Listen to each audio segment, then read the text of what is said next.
Yeah, Vinny, a quick turnaround. Obviously, you've got to try and move on from Wednesday. What's your message to the players as you look to bounce back ahead of what looks like an important November? I think every game you've got to put yourself back in a frame of mind where you believe that you're going to produce a performance that get you the result.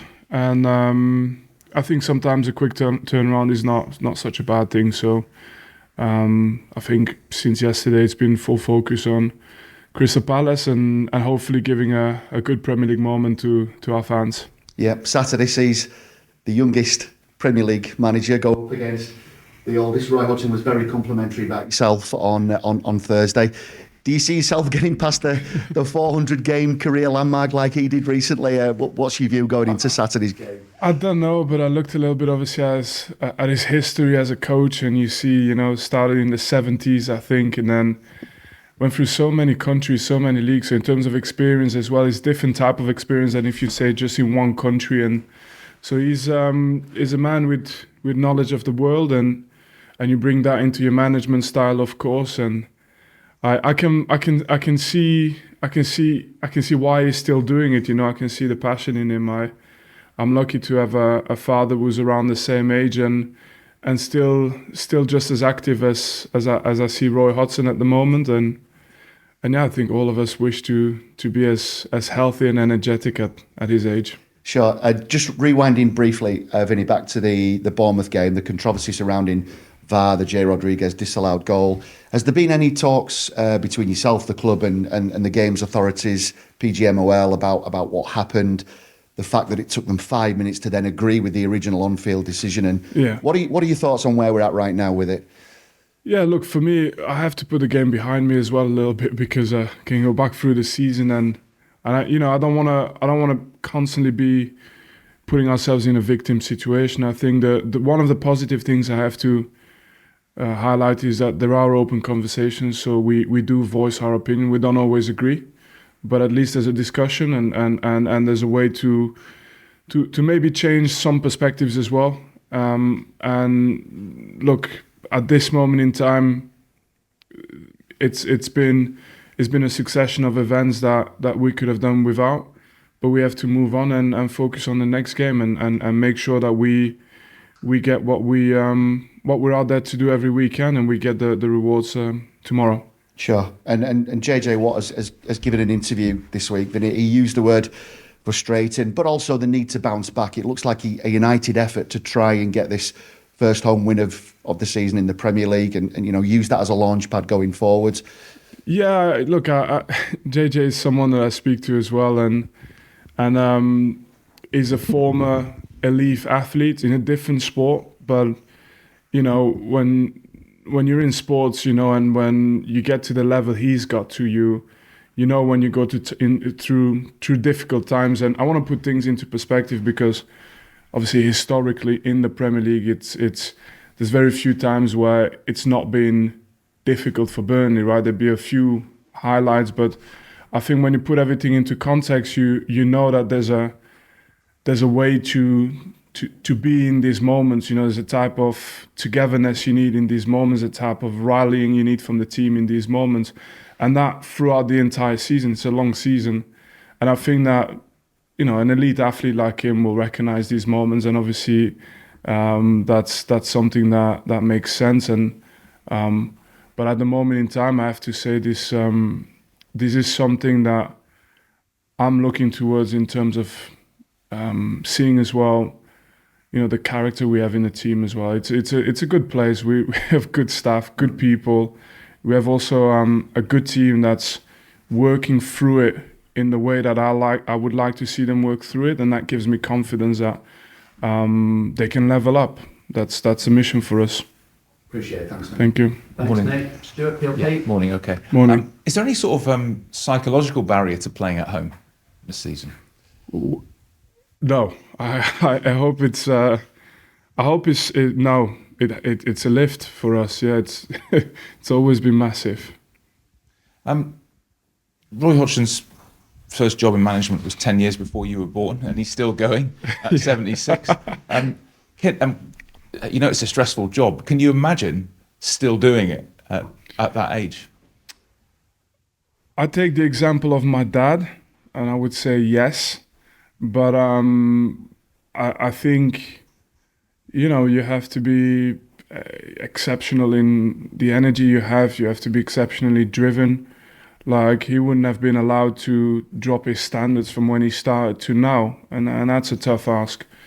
And I'd say as well, I think you have to be well supported. I can imagine that there must be a lot of important people in his life that have supported him throughout this and enabled him to live this career to its fullest. And in the end, it's a way of, I think, once you're a manager, once you're out there, I think it's a way of staying young because age doesn't matter that much after all. It's the players, it's how you transmit the energy to them, and I think to have that longevity in doing that is inspiring. Yeah. Just finally for me, there's the final international break for a while coming up as well soon. Maybe last season that would have given you a chance to work with players for a couple of weeks, but you've got quite a few players who are going to be away. Yeah. So does that give you a bit of an issue? Yeah, I mean, the international break there's been a lot of international breaks, and I think in the last 12 months or something, we've been used to every form of it, whether it's a World Cup in the winter or whether it's 3 or 4 international breaks before the new year. I think as well, something new to it now is that, and we happen to be affected as well by something, of course, that's of a much bigger scale, but we've got the Kosovo versus Israel game that is getting played, I think, a couple of days after our game against Arsenal. So that means that for some reason we don't have, for example, Aro Muric available for that game. And so, yeah, the internationals nowadays have taken on, and I can understand the bigger picture of why that game is getting replayed and we have to find a time. But, the international break at the moment, it seems to have quite a big impact on the way you play out your seasons, yeah. Mr. Baines, Radio Wanks. Vincent, you've always said it's not always been easy for Burnley at this level of football, but how much more difficult is it in 2023 than it might have been in 2015? It's difficult for me to compare or draw a comparison to the experience of the people who were there at that time. I think it's for them to tell. But I was a player in the league at that time, and since I've left the league, I think 4 years ago, I think the bar has been raised considerably. And you can only see through, and I'm not saying it as a negative, I'm just saying in terms of the challenge it is. So the teams that we would be competing with at the moment, if we're serious about staying up, would be your Nottingham Forest. And I'm saying that in the most respectful way, and maybe Bournemouth, just because they're just the next teams up from us, right, in the league. But if you look at the amount of investment that the teams at the bottom have put into their squads in the last couple of years, that wouldn't have been the case even when I left the Premier League 4 or 5 years ago. It would have been more of a cluster of teams that were, And so that just means that the level is getting better, which is great for the Premier League, which is also great for us in terms of having a chance at doing it. But that means that your first year in the Premier League is probably harder than it's ever been. And within that context, you can kind of imagine that it's not going to be easy, but you can also imagine that if you get over the hurdle, hopefully you can put some distance between you and the next one coming up as well, because it's about the cycles, right? About the cycles of strengthening your squads and players as well, getting real Premier League experience. With that in mind, that it's harder than it's ever been, what would the achievement of being in the Premier League next season mean to you against winning the Championship so comfortably last season?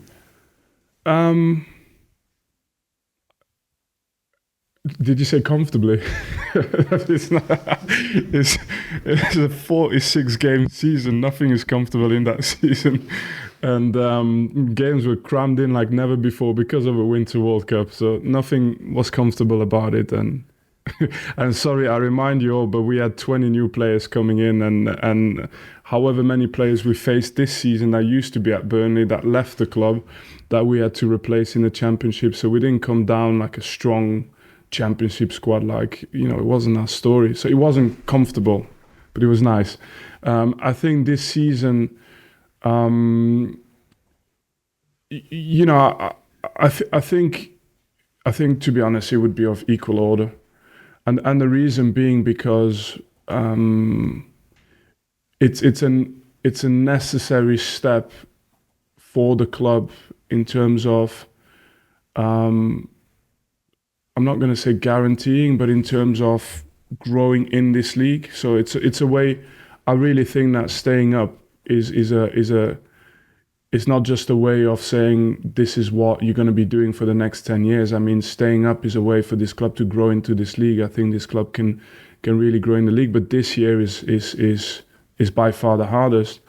And I think that the difference there is at the moment is with the club, and I'm being completely honest and transparent here. So again, I'll in a subtle way, I'll ask you to manage your headlines so that I can keep the open dialogue we have here. But the point is more, what did we try to do when we start the season? You find yourself in that middle ground now between the two divisions where arguably you say, okay, you've probably deservedly moved on from the Championship, but to say you belong in the Premier League, there's still a gap, which is normal. It's the highest level in the world.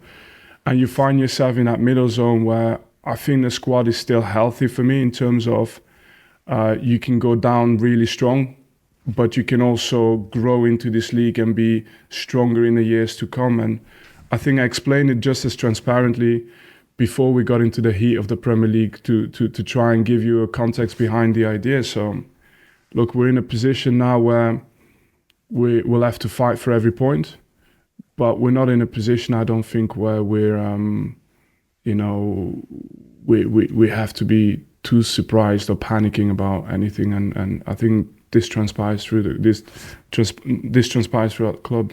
You've always talked about the Turf Moor atmosphere in your time here. Yeah. How much do you need them Saturday to be as good as they've ever been for you? We need them every step of the way, and they've been with us every step of the way. I can imagine it wasn't nice for them going to Brentford and losing in that way, but I can see every time that we've got support behind. Mainly for me the most important thing is to support the lads who are on the pitch until the last minute, and then after the game you get back together and go again. And we've had tremendous support.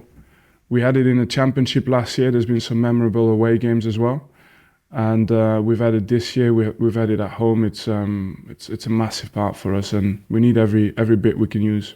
Just a final one, if I may, Vincent. How do you manage players differently if you've been on a run of losing games and players come in on a Monday morning and perhaps they're not as high as they are if they're winning 5 in a row? Yeah. Compared to this time last year, how do you differently manage the situation?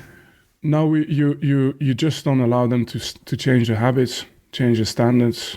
Last year, probably, you win 3 or 4 in a row. That's for me the most nervous moment, because you know that people are susceptible to drop the standards. Now I think the only thing you can talk about is perhaps the word confidence, but in terms of the urgency that lives in the squad, it's actually easier to manage now, because everybody knows that they've got to absolutely put the foot on the pedal, and everybody understands, how much is going to demand physically and mentally to get over the line by the end of the season. Nobody's safe now. It's at the end of the season, and you've all been here for long enough to know that it could be as much the last minute and the last game and whatever, so you have to be mentally ready for that, and it's not supposed to be easy. And so the only thing I want to say is, then again, on the topic of confidence, I think it's a mistake in football to wait for confidence to come. I think you have to force your own confidence, because if you're a striker, you're not always going to score goals, and you're not always going to have the best run of games. And so if you wait in this game for confidence to come, you don't go anywhere. So you have to accept that it's there or not there, but you have to work at it and make sure that you put yourself in the right conditions to start a game, and then trust yourself. Thanks, Andy. Do you want to pass it back to Matt Crafton from the Express? Hi, Vinny. Hi there. How's Lal Foster doing? Yeah, at the moment it's still no signs of improvement. So The only thing I can more or less say is that he's probably not going to be available before the international break, and it's something we have to deal with. Is that quite a serious illness, more than just a flu, for example, or is it? No, I don't think I can go into too much details now, but I'm sure next week we'll be able to discuss it further. And Aaron Ramsey's been missing the last few weeks. What's his situation? Yeah, he's felt something as well, and they're a little bit. They're not your classic hamstring pulls and quads and all this kind of stuff. We're just picking up knocks and we're picking up twists and stuff that is one of the players that will probably not recover straight away either. Josh Cullen suspended for tomorrow. How big a miss will he be for you? Played every game so far. Yeah, it's the same as with Lyle and other players. You're kind of hoping that somebody else steps up, somebody else takes over the responsibility, and it's a fact of the game. He's not there, and we have to deal with it. How much are you missing the two centre backs, Bayer and Ekdal, and how are they getting on in their recoveries? Bayer really positive, so he's been training well, and Ekdal slowly getting there. I can't tell you whether he's going to be fit before the end of the international break or not, or match fit, let's put it this way. But it's on the right way, and part of these freak injuries, I can't turn around and say we haven't trained them well, or they're not the hamstring pulls or anything like this. I think Bayer had a twist of the knee, Ekdal had a twist of the knee, and yeah, they're affecting our season, of course, but I think more important now is we're recovering them, and hopefully we'll recover them to a very good level. Happy? Yeah, we'll move on. Ellie?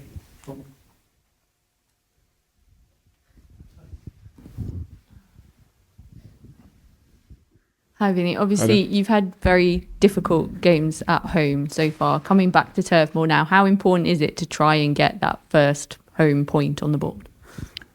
Well, I can tell you we've tried every single game, so it's not for a lack of trying. But it's massive for us, and we are looking forward to play. We've not played for a while now at home as well, so we are looking forward to play against in front of our fans, and like the type of league it is, there's no game where you can expect, but there's every game where you have the opportunity, and for us tomorrow we have to look at it as an opportunity to show to the fans, something they've been waiting for in the Premier League. And how important do you think home form is going to be over the season in terms of your prospects of trying to stay in this league? I'm a big believer of home advantage.